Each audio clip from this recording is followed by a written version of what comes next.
This is my 2017 Mustang V6. I love this car, except for one thing. And that's going to be this calculator center console area. It's kind of outdated. It's a small 4-inch screen. It's not touchscreen. It's like 90% of the stuff I don't even use. 90% of the buttons. So you have like these buttons here I don't use. I hardly use these or these. I mean, the only things I really use on here are going to be the volume, like I would say from here down.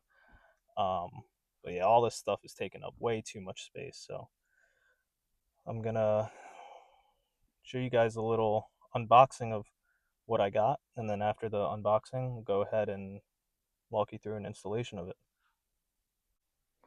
So go ahead and get started with the unboxing. This is the box that it came in. It's a pretty nice box, has a handle. But let's go ahead and get it opened up.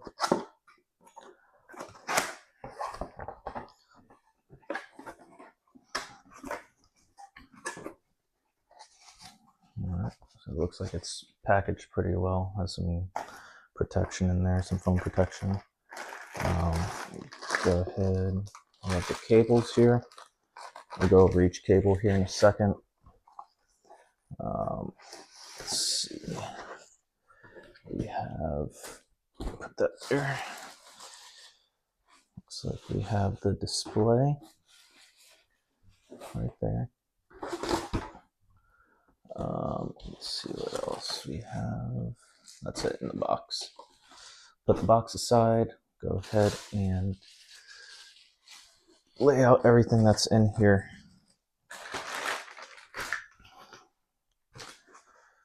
So it looks like we have the display. We have all the cables here, which I'll take them out and see what's included in that. And then we have the user manual. Looks like it comes with a SIM card too. I'll go ahead and open that up in a bit. Let's go ahead and start with the display. Let me take this off. Yeah, so just off the bat, it's a lot nicer than the OEM one, especially if you have the Mustang that has the calculator buttons on it. It's kind of outdated, but yeah, this is, just by looking at it, it's a lot nicer. Feels like it's pretty good quality too. Good plastic. Buttons nice. We have the like toggle switches. AC on and off. So looks like the USB port, and that's for the cigarette lighter. Let's take a look at the back. Okay, so the back looks like you have all your ports here to connect. So cool. All right, let's put that down. Put that down here. Let's see what the user manual has. This side.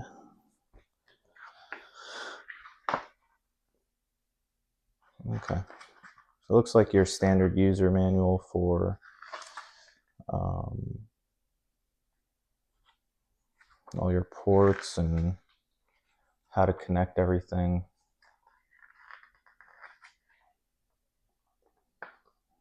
CarPlay and stuff like that. Standard usual, your user manual. Let's put that aside here. What's this? This is, okay. This looks like it's for just like a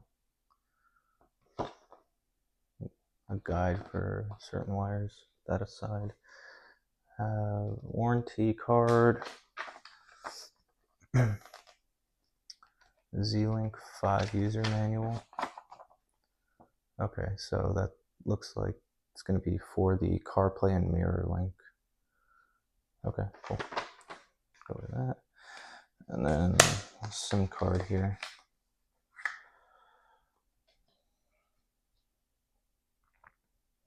So with 4G network, it allows for internet access without relying on your phone's hotspot. Enjoy your journey with the internet.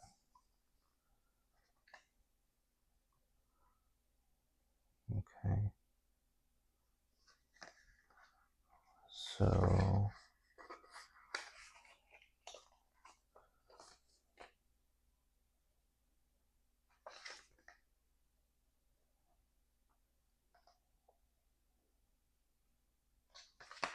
guessing it's built in. Connect 4G antenna. And then, okay. Take a look at that when we set it up. I'm not too sure on that. All right. So we have the cables. Let's go over cables that come with it. All right. So this is the first one. CVBS in one, video out. We have subwoofer, amp contact, audio out R.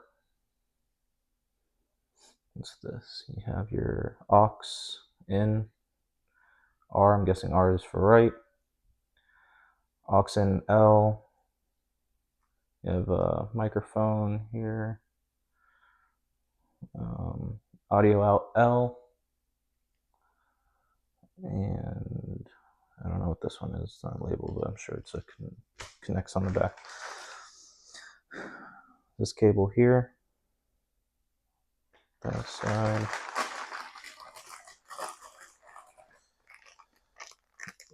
Looks like that's a microphone.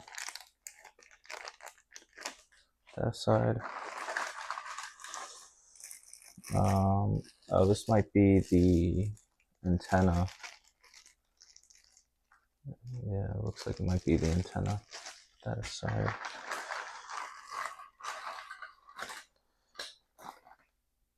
Okay, so we have like a little tool. So it helps us get the cables aligned and everything, keep everything neat, and pry everything out if we need to. You know, I have some of these, but maybe we'll use that.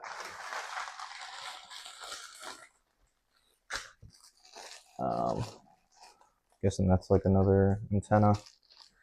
I'll have to take a look, see what these are exactly when we're doing the setup, because I'm not too sure, but we'll take a look at that.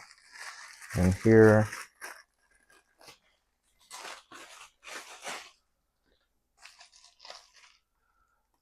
some more connectors.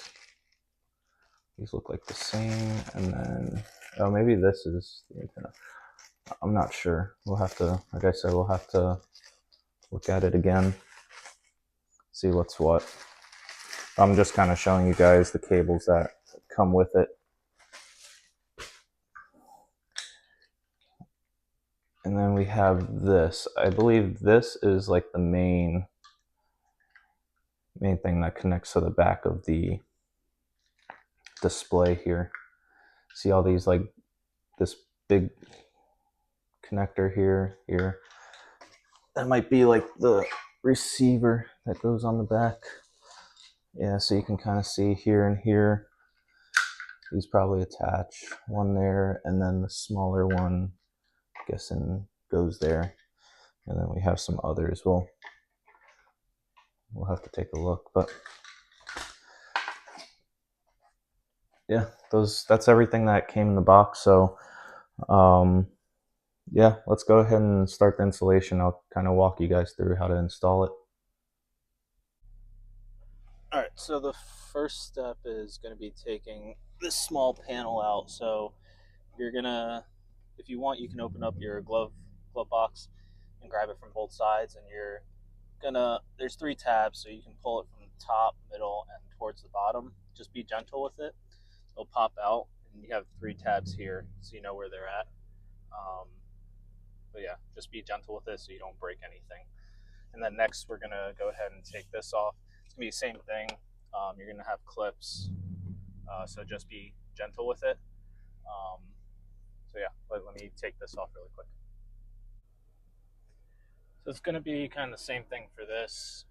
What I did, I opened my glove box and I started from the bottom. I pulled a little from the bottom and on the right side of the panel, and then just work your way all the way over to the vents from the top and bottom. You kind of, what I did was I rocked it up and down, wiggled it a little bit as I was trying to undo those clips, and they popped off.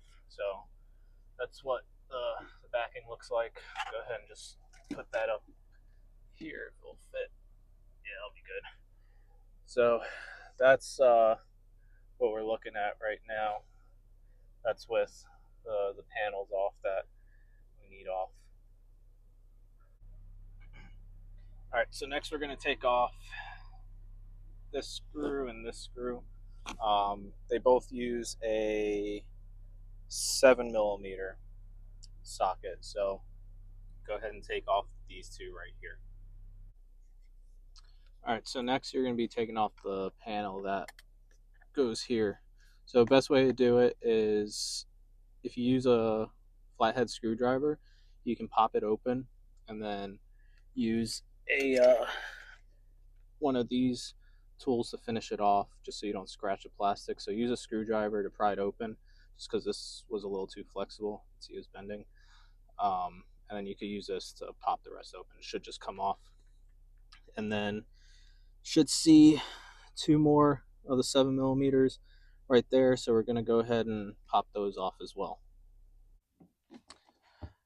All right, so next there are this panel. There's one on each side. You're going to pop that off. Again, it's held in with some clips, and then there will be a 7mm screw there and there. So you're going to remove both of those on both sides, and that'll allow us to pop up the center console, because we're going to have to move it back a little bit to get out the radio. All right, so there's another little piece here too that has two screws in there as well. You're going to take that off. Once you get the side panel screws off on both sides and take these off, you're going to pop up the center console. It's best to work back from the glove box. So if you open the glove box, you'll see the trim piece towards the top. You can use a pry tool, pop that open, then work your way to the front. So that's going to allow you to get this loose a little bit. There's this plastic piece that's here that was bolted on. You're going to take that out, and then the radio should come out. Yep. So the reason you need to take the center console out a little bit is because there are these little like things that stick out from the radio that keep them in place. So that's why you need to adjust the center console, pop it out just enough to get this out. And once you do, you're going to go ahead and unplug everything from the back of the radio. So those are pretty easy. You can kind of see I took one out already, but it's just you push and pull. So you have your cigarette lighter. There's two plugs here, and then the start plug on the bottom there. So we're going to take those off next. All right, so now we have the OEM radio off. That's what it looks like off. Has 4 plugs in there, so we'll set that aside, and I'll go ahead and take the screen off next, and the CD player, because all that will have to come out. So we're going to go ahead and take off these 4 screws right here, and then these 4 as well. So 4 connecting the CD player, and then 4 connecting the screen here. So it's going to be the same size. It's 7mm, so we'll take all those off. All right, so we have all 8 bolts off. We're just gonna, it should come off. They have a connection. There's a connection on the display there, and then let's see, a CD player. It's kind of tough to get out, but there's gonna be, looks like, I think 2 or 3 connections on the CD player. I'll have to reach in there, use both hands grab that, so it's kind of hard to show you guys. But yeah, um, once you get the 8 bolts out, you're gonna take both of these off, put them off to the side. All right, so I have both of them removed, both the CD player and the 4-inch display. So now I'm gonna go ahead and go get the top display screen, and we're just gonna plug everything into its respective port. So every plug is different. Every plug will have a specific port it goes into. Um, it's very hard to mess this up because only one plug will fit per port that you have. So they're all pretty different. There's a couple similar ones, but if you look at them, they're still different size and different connector. So yeah, we're gonna get the top display screen, and we're just gonna go ahead and connect everything at this point. And yeah. All right, so I just plugged everything in, and I put the screen where it goes. So basically, at this point, we're done, and what we're gonna do is just put all the bolts back in, and just place everything where it should be, and pretty much done. I'll show you what it looks like after everything's put back together, and run through the display, see how it works. All right, so here's the finished product. I got everything installed, um, everything put back together, and now we have our screen. So it's pretty nice. You still have, your hazards; those still work. Your traction control still works. You have your steering feel, all that stuff still works. So it's cool that I kept like the OEM stuff. There is a mode button, mode switch for, if you have like a GT or something. But I have a V6, so I don't have anything for this. I'm sure you can program it to something else, but right now it's nothing. But here is the screen, so it's pretty cool. There's a Mustang on the top. Your AC is right there. You just click on that, and then it works for all controls. So you can raise the fan here, the AC. You put on max. Go through all your settings. You have more settings: max front, rear lock, turn it off, all that kind of stuff. So that's kind of cool. Um, and then you have navigation, radio, Bluetooth, some apps here, um, music, all these apps here you have. So um, yeah, DSP, that's for sound, so it's pretty cool. Because my OEM radio, the one with the calculator, didn't have like this option to actually adjust your music. So that's pretty cool that it has that feature. Um, let's see what else. So you can connect your CarPlay via this like Z-Links app. So you would pair up your phone via Bluetooth, and it'll wirelessly connect, wired or wireless, connect for CarPlay or Android Auto. The only reason I'm not going to show you guys is because I have audio. I'm recording through my phone right now, so if I connect to my car, it's going to be bad quality. But let's see. I haven't tried any of these apps yet. I'm sure it's going to ask me to sign in, but we can take a look, see if it does or not.